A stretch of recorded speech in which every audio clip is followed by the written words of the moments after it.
Posting वाला चल रहा था, और लेजर पोस्टिंग में मैंने कुछ सामान्य जो जर्नल एंट्रीज है, सामान्य जो ट्रांजैक्शन होते हैं, उनसे हम लेजर कैसे बनाते हैं जर्नल एंट्री से, वो मैंने बता दिया था। और अपने सहायक बहियों से हम कैसे बनाते हैं वो टॉपिक चल रहा था। तो उसमें मैंने आपको परचेज बुक से लेजर कैसे बनाते हैं उसका मैंने बता दिया था। आज मैं आपको बता रहा हूँ सेल्स बुक से। अगर सेल्स बुक से लेजर बनाना है तो हम कैसे बनाएंगे। तो सेल्स बुक आपको बताने की जरूरत नहीं, क्योंकि सेल्स बुक मैंने आपको बता दी थी कि सेल्स बुक आपको कैसे तैयार करनी है। तो मैं आपको केवल जर्नल एंट्रीज करके और फिर उसे लेजर करके बता रहा हूँ। तो इसमें ये देखो ट्रांजेक्शन है, प्रदीप स्टोर को माल बेचा है, 20 जनवरी को राजेंद्र एंड कंपनी को माल बेचा है, और तीसरा है अशोक किराना स्टोर को माल बेचा है। तो सबसे पहले तो माल जो बेचा है इनका अमाउंट निकालना पड़ेगा। सेल्स बुक में तो हम वैसे हम क्या करते हैं, डिटेल से लिखते हैं, तो एंट्रीज में तो टोटल पैसा करके एक साथ दिखाना है। तो सबसे पहले देखो इसमें देखा है गेहूँ 40 कट्टे हैं और 50 किलो प्रति कट्टा, यानी कि एक कट्टे में कितना है 50 किलो, और दर दे रखी 1500 रुपये प्रति क्विंटल। कट्टे की रेट नहीं है। तो सबसे पहले तो हमारे को ये निकालना पड़ेगा कि टोटल गेहूँ है वो कितना होता है, क्योंकि एक कट्टे में 50 है और कट्टे कितने हैं 40। तो 40 को हम 50 से मल्टीप्लाई करेंगे तो कितने हो गए 2000 kg, यानी कि टोटल गेहूँ है वो कितना हो गया 2000 kg हो गया। और इसमें जो रेट दे रखी है 1500 रुपये प्रति क्विंटल, तो एक क्विंटल में होता है 100 kg। तो इसका मतलब है आपके जो क्विंटल है वो कितना हो गया 20 क्विंटल हो गया। तो 20 क्विंटल हो गया और एक क्विंटल की रेट कितनी है 1500 रुपये। तो 1500 से मल्टीप्लाई कर देंगे आपके, तो कितना हो गया 30,000 रुपये। इसका मतलब है कि प्रदीप स्टोर को जो माल बेचा है, ये गेहूँ बेचा है, उसका जो मूल्य है वो तो आपके कितना हो गया 30,000 रुपये। इसके बाद में दूसरा देखो चावल है, चावल है 10 कट्टे और 40 किलो प्रति कट्टा। एक कट्टे में कितना है 40 किलो, लेकिन इसमें जो दर दे रखी है वो 1600 रुपये प्रति कट्टा है, किलो की नहीं है। तो इसमें एक कट्टे की रेट 1600 है और कट्टे हमने कितने दिए 10। तो 1600 को 10 से मल्टीप्लाई कर देंगे तो आपका कितना हो गया 16,000 रुपये। तो देखो गेहूँ हमने जो बेचा है वो तो 30,000 का बेचा है, और हमने जो चावल बेचे हैं वो कितने के बेचे हैं 16,000 के। ठीक है, तो टोटल अमाउंट है वो कितना हो गया 46,000 रुपये। 46,000 हो गया। सेल्स बुक में तो हम क्या करते हैं अलग अलग दिखाते हैं इनको, वीट है आपके कितना है, फिर एट दी रेट वगैरह कितनी है उसमें फिर हमारे को दिखाना पड़ता। तो सेल्स बुक में आपको नहीं पता क्योंकि आप कर चुके हो पहले, तो एंट्रीज में बता रहा हूँ आपको। तो टोटल माल इसमें बेचा हमने प्रदीप स्टोर को 46,000 का, और व्यापारी बट्टा 10%। तो 46,000 का 10% आपके 4600 रुपये इसमें से कम कर दो। ठीक है, ये आपकी अमाउंट है 41,400। इसका मतलब है कि हमने प्रदीप स्टोर को जो माल बेचा है वो कितने का बेचा है 41,400 रुपये का। ठीक है, तो इसका अमाउंट हमने निकाल लिया है 41,400 रुपये का, क्योंकि व्यापारी पट्टी के में एंट्री नहीं करते, कम करने के बाद भी करते हैं। ऐसे दूसरे का निकाल लो। राजेंद्र एंड कंपनी को माल बेचा है, इसमें बाजरा बेचा है 15 बोरी, 80 किलो प्रति बोरी है और दर 800 में प्रति बोरी है। तो बोरी कितनी है 15 है, तो 15 को 800 से मल्टीप्लाई कर देंगे। इसका अमाउंट है वो कितना आ गया आपके 12,000। ठीक है, यानी कि राजेंद्र एंड कंपनी को जो माल बेचा है वो कितने का बेचा 12,000 का, इसमें कोई व्यापारी पट्टा नहीं है। इसके बाद में देखो अशोक किराना स्टोर को माल बेचा। अशोक किराना स्टोर को जो माल बेचा है इसमें मूंगफली तेल 10 टीन दर 1300 रुपये प्रति टीन। तो 10 को 1300 से मल्टीप्लाई कर देंगे कितना हो गया आपके 13,000 रुपये। लेकिन इसमें 10% व्यापारी पट्टा है, तो 10% व्यापारी पट्टा है कितना हो गया आपके 1300 रुपये। ये 1300 रुपये है, इसमें से कम कर देंगे तो ये कितना आ गया आपके 11,700 रुपये का। इसका मतलब है कि अशोक किराना स्टोर को जो माल बेचा है वो कितने का बेचा है 11,700 रुपये। ठीक है, अमाउंट हमने निकाल लिया है। तो अब मैं आपको सबसे पहले तो इनकी एंट्रीज करके बता देता हूँ। इनकी एंट्रीज है वो क्या है। प्रदीप स्टोर को माल बेचा 41,400 का, राजेंद्र एंड कंपनी को माल बेचा 12,000 का, और अशोक किराना स्टोर को माल बेचा 11,700 का। उधार माल बेचा है। तो इनकी एंट्रीज देखो सबसे पहले बेचा, इसमें वही दो खाते प्रभावित होते हैं, व्यक्तिगत और वस्तुगत। व्यक्तिगत खाते का नियम पाने वाले को डेबिट करो, पाने वाला कौन है प्रदीप स्टोर। तो पहली जो एंट्री है वो हम कर देंगे इसमें प्रदीप स्टोर अकाउंट DR। पाने वाले को डेबिट करो, देने वाले हम हैं, हमारा नाम नहीं लिखेंगे। वस्तुगत खाते का नियम, जो वस्तु आती है उसे डेबिट करो। आप कुछ नहीं रहा बल्कि जा रहा है, क्या जा रहा है माल हमने बेचा है, और बेचने क्या बोलते हैं सेल्स, इसलिए हम क्रेडिट है वो किसको कर देंगे सेल्स। ठीक है। तो ये एंट्री हो जाएगी पहले आपके 5 जनवरी को। प्रदीप स्टोर अकाउंट या टू सेल्स, कितने का माल बेचा आपने? 41,400 रुपये का। 41,400 रुपये ये आ जाएंगे। इसके बाद में दूसरी देखो, राजेंद्र एंड कंपनी को माल बेचा। इसमें भी आपके वही दो खाते प्रभावित हो रहे हैं, व्यक्तिगत और वस्तुगत। पाने वाले को डेबिट करो। पाने वाला कौन है? Rajendra and company. तो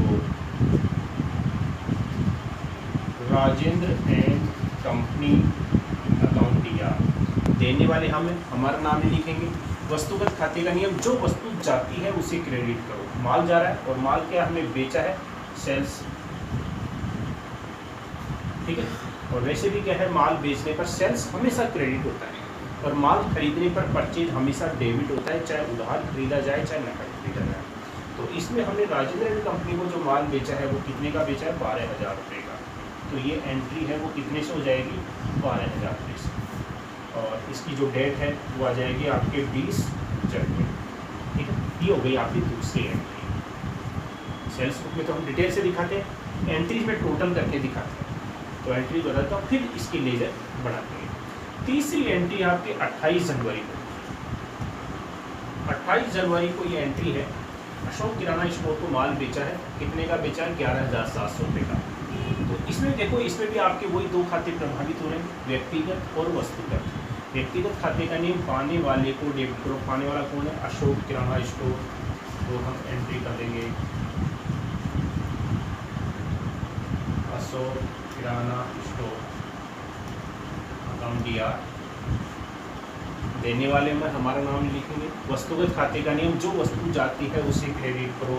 माल बेचा है टू सेल्स, और इसमें हमने जो माल बेचा है वो कितने का बेचा है? 11,700 रुपये का, ठीक। तो आपके ये तीनों एंट्रीज हो गई है सेल्स बुक की, क्योंकि ये सेल्स बुक के ट्रांजेक्शन थे। तो सेल्स बुक में तो हम उस प्रकार से दिखाते हैं और एंट्रीज हमने तीनों की कर ली है। तो अब हम क्या करेंगे, इनसे हम लेजर बनाएंगे। तो अब देखो लेजर हम कैसे बनाएंगे। देखो, अपने सेल्स बुक के जो ट्रांजेक्शन थे उनसे हमने जर्नल एंट्रीज तैयार कर ली थी, और इन जर्नल एंट्रीज से अब हम लेजर तैयार करेंगे। तो पहले तो ये देख लो कि इन जर्नल एंट्री से खाते कौन कौन से बनेंगे। तो सबसे पहली एंट्री आपके 5 जनवरी, इसके अनुसार ये एंट्री है प्रदीप स्टोर अकाउंट या टू सेल्स। तो इसके अनुसार क्या है, दो खाते हो गए, एक प्रदीप स्टोर अकाउंट और एक सेल्स अकाउंट। ये दो खाते इसमें बनते हैं। दूसरी जो एंट्री है 20 जनवरी को, इसमें पहला एक खाता बन रहा है राजेंद्र एंड कंपनी और दूसरा बन रहा है सेल्स अकाउंट। तो सेल्स अकाउंट एक बार बना लिया तो दोबारा हमारे को बनाने की जरूरत नहीं है। इसके बाद में देखो आपके तीसरे नंबर की जो जर्नल एंट्री है उसके अनुसार पहला खाता आपके बन रहा है अशोक किराना स्टोर और दूसरे नंबर पर बन रहा है आपके सेल्स अकाउंट। तो सेल्स अकाउंट एक ही बार हम बना लेंगे, उसके बाद में हमारे को बनाने की जरूरत नहीं है। तो देखो तीनों एंट्रीज को अगर हम देखते हैं तो सब में क्या है, दो लेजर है, यानी कि दो खाते हैं। लेकिन दोनों जो दो खाते हैं उनमें क्या है, तीनों के अंदर सेल्स अकाउंट है एक में, तो सेल्स अकाउंट हमारे को एक ही बार बनाना पड़ेगा। लेकिन ये जो आपके ये खाते हैं इनके अलग अलग बनेंगे। एक तो प्रदीप स्टोर अकाउंट बनेगा, एक राजेंद्र एंड कंपनी का अकाउंट बनेगा, लेजर बनेगा, और तीसरा अशोक किराना स्टोर का लेजर बनेगा। और सेल्स का अकाउंट का हम लेजर बनाएंगे, एक ही बार बनाएंगे, उस तीनों की एंट्री हम एक में कर देंगे। तो कोई सा भी हम लेजर पहले बना सकते हैं। क्रम नहीं है कि इसमें हमारे को पहले डेबिट किया है तो उसी को करना है, या क्रेडिट किया है उसको पहले नहीं कर सकते। किसी का भी लेजर हम पहले बना सकते हैं। लेजर का फॉर्मेट आपको बताया हुआ है, ये फॉर्मेट रहेगा। आगे उसी के नीचे लेजर बना रहे तो आपको बार बार डेट पर्टिकुलर्स लिखने की जरूरत है उस पेज पर। हाँ, अगले पेज के ऊपर आप बना रहे हो तो अगले पेज में एक बार पहला जो फॉर्मेट बनेगा उसमें आपको पूरा बनाना पड़ेगा, उसके बाद में भी नीचे आप बना सकते हो। तो सबसे पहले प्रदीप स्टोर अकाउंट, तो ऊपर जो है आपके लेजर का नाम आ जाएगा प्रदीप स्टोर अकाउंट। अब देखो एंट्री में, देखो एंट्री में हमने प्रदीप स्टोर को डेबिट किया है और इसका लेजर बना रहे तो इसको डेबिट किया है, तो किस पक्ष में लिखेंगे, डेबिट साइड में। नाम किसका आ जाएगा, सेल्स का, तो टू सेल्स अकाउंट, ठीक है। और अमाउंट आपकी 41,400, ठीक है। डेट आ जाएगी आपकी जनवरी 5, ठीक है। ये आपके पहला लेजर है, ये बन गया। तो पहले में इनके सेल्स अकाउंट का सबसे लास्ट में बना लेंगे। दूसरे नंबर पर राजेंद्र एंड कंपनी का, तो राजेंद्र एंड कंपनी को भी हमने डेबिट किया है, तो वही खाते का नाम आ जाएगा आपके राजेंद्र एंड कंपनी अकाउंट। ठीक है, अब देखो इसमें राजेंद्र एंड कंपनी को हमने डेबिट किया एंट्री में, तो इसके भी हम किस साइड में लिखेंगे, डेबिट साइड में। नाम किसका आ जाएगा, सेल्स का, और टू सेल्स अकाउंट। ठीक है, और अमाउंट कितना आ जाएगा आपके 12,000 रुपये, और डेट है वो कितनी है आपके 20 जनवरी, तो जनवरी 20। ये आपके दूसरा लेजर बन गया। अब इसके बाद में देखो आपके तीसरा सेल्स अकाउंट हम लास्ट में बढ़ा लेंगे, अशोक किराना स्टोर। इस एंट्री में इसमें भी अशोक किराना स्टोर डेबिट है, तो पहले तो उसका लेजर का नाम अशोक किराना स्टोर। ठीक है, अशोक किराना स्टोर को हमने डेबिट किया है, तो किस साइड में लिखेंगे, डेबिट साइड में। नाम लिखेंगे विपरीत पक्ष का, किसका आ जाएगा, सेल्स अकाउंट का, टू सेल्स अकाउंट। और अमाउंट है इसका कितना आ गया 11,700 रुपये, और डेट आ जाएगी आपकी जनवरी 28। ये देखो आपके, तो इस प्रकार से ये तीनों लेजर है, ये हमने बना लिए, तीनों लेजर बढ़ गया। अब हमारे कौन सा लेजर बचा है, सेल्स अकाउंट।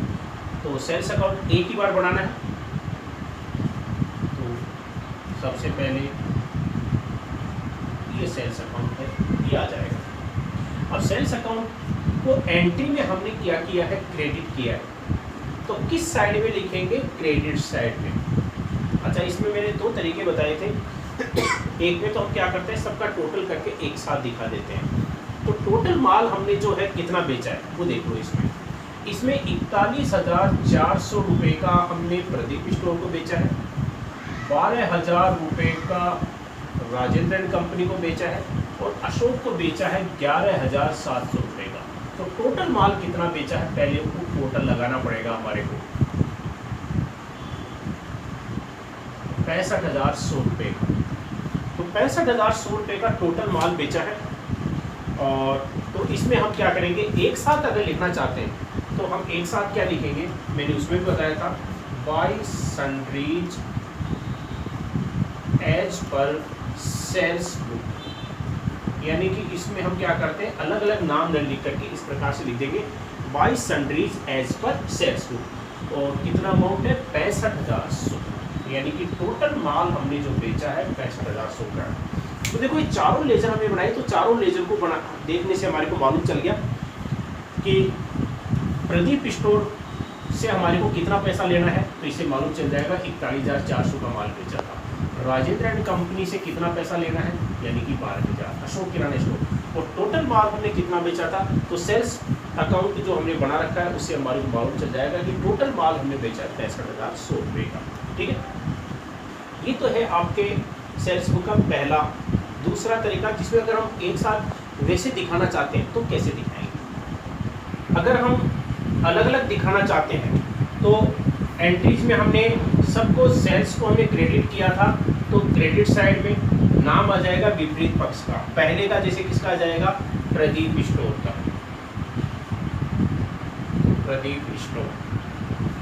ठीक है, और इसका आ जाएगा आपके जनवरी 5, और इसका अमाउंट कितना था आपके 41,400 रुपये। और दूसरे में सेल्स में नाम, सेल्स को हमने क्रेडिट किया था, क्रेडिट साइड में नाम किसका आ जाएगा, राजेंद्र एंड कंपनी का,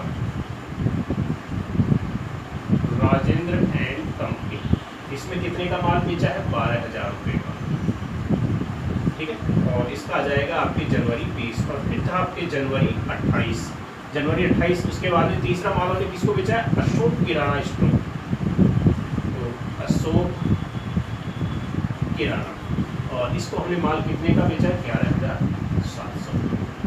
ये तो हम सेल्स अकाउंट बनाते हैं, तो इसमें चाहे तो हम इस प्रकार से अलग अलग लिख सकते हैं, और अलग नहीं लिखना चाहते हैं, जरूरी नहीं है, तो हम एक साथ लिख सकते हैं, जैसे मैंने अभी बताया, by sundries as per sales book, ऐसे परचेज बुक में होता है। ठीक है, तो टोटल आपके वही आएगा। तो ये मैंने आपको लेजर करना बताया। तो आपको परचेज बुक सेल्स बुक का बताया। ऐसे ही परचेज रिटर्न बुक और सेल्स रिटर्न बुक से लेजर बनाएंगे तो उनका भी अपना प्रोसेस यही रहेगा, उसमें भी यही तरीका है, ठीक है। तो इसलिए उसका बताने की आपको ज़रूरत नहीं है। तो लेजर पोस्टिंग कैसे होती है इसके बारे में मैंने आपको बता दिया। सामान्य जो ट्रांजैक्शन होते हैं, जर्नल एंट्रीज होती है, उनसे हम लेजर कैसे बनाते हैं, और सहायक पहिया यानी कि सब्सिडायरी बुक्स होती है, उससे हम लेजर है कैसे बनाते हैं, इसके बारे में मैंने बता दिया। तो लेजर वाला जो टॉपिक है आज अपने कंप्लीट हो गया। अब इसके बाद में हम आगे वाला टॉपिक है वो